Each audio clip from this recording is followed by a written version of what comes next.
Morning, guys. Excited to be here.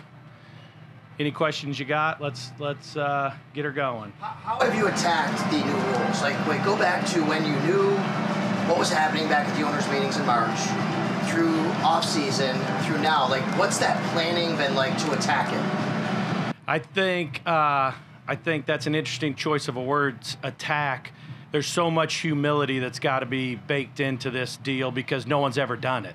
So I know it's similar to the XFL, but even some of the rule changes that are different between what we're getting ready to do and what the XFL did makes for new wrinkles too. So even watching that film, while helpful, it's not going to be exactly the same. So a bunch of research, a bunch of brainstorming. The spring was very helpful, working through some things and incorporating the guys in the room.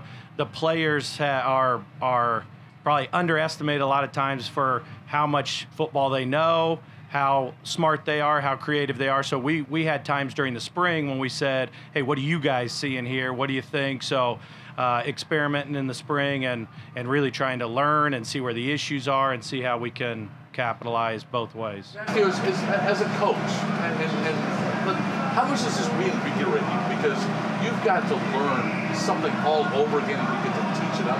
As a coach, how much fun, as much anxiety-inducing it might be, but from a coaching standpoint, you know what I'm getting at. Sure, I definitely know what you're getting at, and from my side of the table, it is more anxiety than it is excitement, just because there is no test track. So it can't be, well, hey, when I was back at Eastern Illinois in 2009, we did this thing that I think kind of worked. There's just nobody's ever done anything like it. So special teams coaches, just by nature, are always thinking of worst case scenario, and the guys give me a hard time like, hey, be ready for this thing. Like, coach, that hasn't happened in 3 years. Well, now we're in uncharted territory, so going through your Rolodex, okay, if this, then that right now doesn't even exist other than what you learned in practice. For your 9 guys on the return line, yes. What's going to be their cue since the ball's going to be? Yep, great question. It will vary. So there'll be some guys that will need to track it and they'll use the returner or the ball hitting the ground to start the play. There'll also be guys that are locked in on the kickoff coverage to start the play. Because the area is so close, you can lose track of guys quicker. So with the way kick return used to be, you're getting a bunch of depth, you can let it sort out in front of you. That's no longer the case, so you do have to be, whether you use it as the way to start or not, you have to be super aware of, who is my man, what does my man do right at the start of the play. I know you're trying out different guys as the kickoff returner, but what do you think are going to be the skills compared to what the old returners used to do? Sure. Is it going to be a different skill set you're going to need now? As a kind of a general thought, I think there's a good chance that kick returners are going to look more like punt returners. So maybe a punt returner in the past that was a punt returner only, who was either not comfortable on kick return or not as good on kick return. I think those type of players have more of a chance of being successful with the new rules on kick return. What do you think? What makes them have a better chance? Yeah, it's less high-speed collisions. It's more potentially lateral movement and finding a hole. It potentially looks more like a offense-defensive play or even like a punt return as opposed to kick return, setting a course, staying on that course, maybe one move and hit it. There's potentially more wrinkles and with less space with the new rule. The NFL has a history of tweaking rules.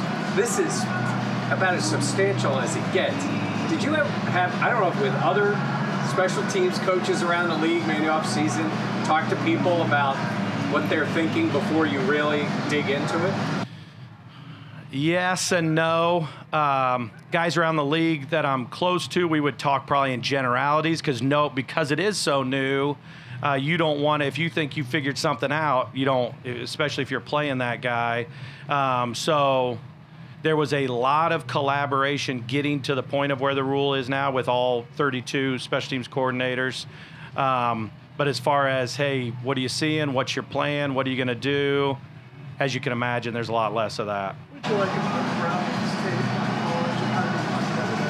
college? one of the coolest things about Jack is his mechanics when he catches the ball. So his get-off time is naturally very fast. So that was true in college. That was true when he punted 2 days ago. Very consistent mechanics when it comes to catching and setting his mold. And his leg strength is there, obviously, but when it comes to tweaking get-off times, sometimes that's super hard, especially with a young guy. So the fact that he already has that's a big help. Did he hold in college? He was the place kicker. He used to hold when he wasn't, and then he was their backup holder. So in practices, he continued to hold even when he was the kicker. What have you seen? That's obviously a key part if he's going to win that job. What have you seen there?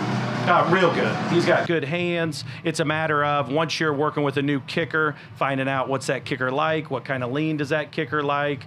So there is a learning curve, but he's got great hands and he has game experience as a holder. What have you seen from Tyler? He had perhaps his most inconsistent season in the NFL. How have you seen him come back from that in his focus? I think both from a technique standpoint and also just from a sports psychology, developing as a man, and this is true for all of us, whether we want to admit it, you end up learning more in adversity. When things are going good, hey, great, let's just keep doing the same thing, and that's not always going to yield good results. So having gone through that adversity last year, I was able to watch him during the off season when we interacted, during the springtime when we interacted, and coming into camp now, both his mindset and his technique, I believe he's made improvements, because there's nobody on the planet that wants Tyler Bass to make every kick more than Tyler Bass. So he's locked in and excited about showing that. What are some of those changes you've seen from is there something that stood out as a difference in maybe his mindset that's been like, oh, that's different from last year's game? Yeah, I think again, you don't wish it on anybody to go through the adversity, but the adversity he had to go through at the end of the season, and just realizing, okay, who are the people that are for me because they're for me, whether a kick goes in or not, and who are the people that I have to realize see me as an entertainment on the field, and I got to potentially block out that noise and really dial into what am I trying to do and who are the people that are helping me do that. Coach, who do you see as your main punt returners vying for a competition out here? There's a lot of good catchers back there. Day had a good game, a good practice a couple days ago. KJ's doing a good job. Khalil is catching every once in a while, and a lot of that'll depend on his role on the offense. But there's other young guys, new guys that are getting work after practice, and Andy Isabella has caught it in the spring, and even just 2 days ago, our first live leg, as good as I've seen him catch it since he's been here. So a lot of good choices catching punts back there. To your point about what you're talking about with other special teams coordinators, because of how new this rule is there an unprecedented level of secrecy among you guys in the league right now? I wouldn't call it unprecedented. That's always kind of the nature of it. So I wouldn't call it unprecedented. It's just everybody has way more questions than you would during a normal off season. So finding out who you can talk to and get a little information, potentially college coaches that have been in the league, guys that are maybe out of a job that you can bounce things off of.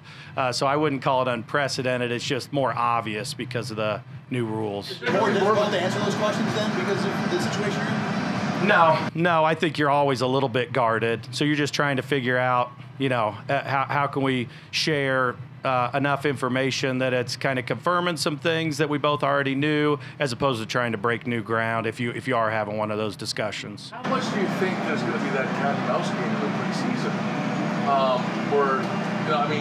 You don't want to. How much do you want to show in preseason? Great question. Because traditionally in the preseason, you really don't show anything. That's true offense, defense, and special teams.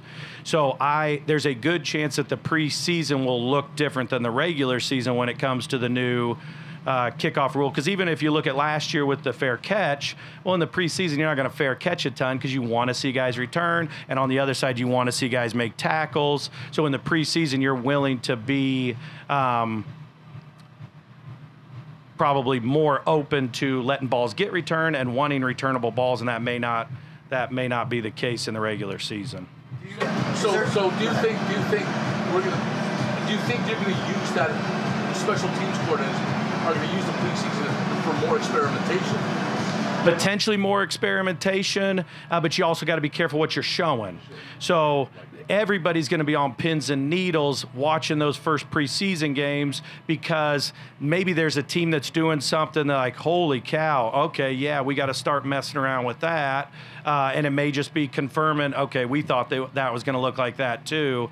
But even though preseason will be different from regular season, everybody's going to be glued to their TV watching, okay, what are guys doing? What's it look like? A while back, a couple months ago, there was a lot made about kickers possibly being involved as tacklers.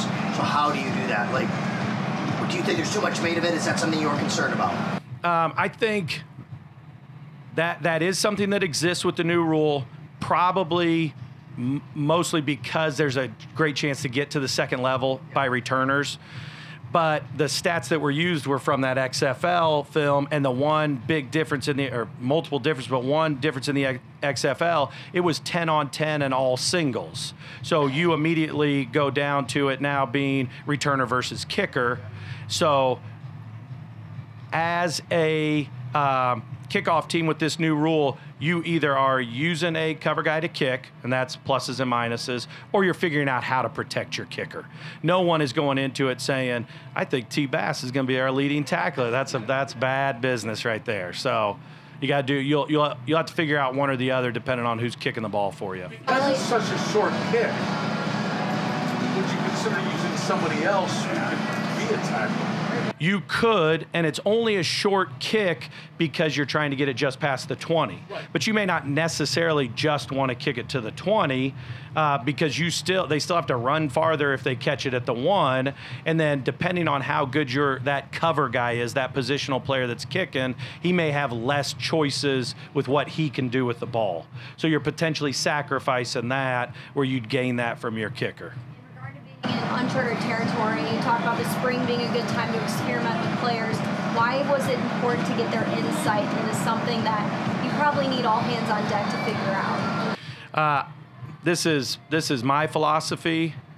I think it's always important to get their insight. Number one, phenomenal knowledge in the room, but number two, it encourages buy-in. So now, we're doing something that they kind of collaborated with, and they were in the process of learning it as we were learning it, and it forces all those guys to learn the rules quicker.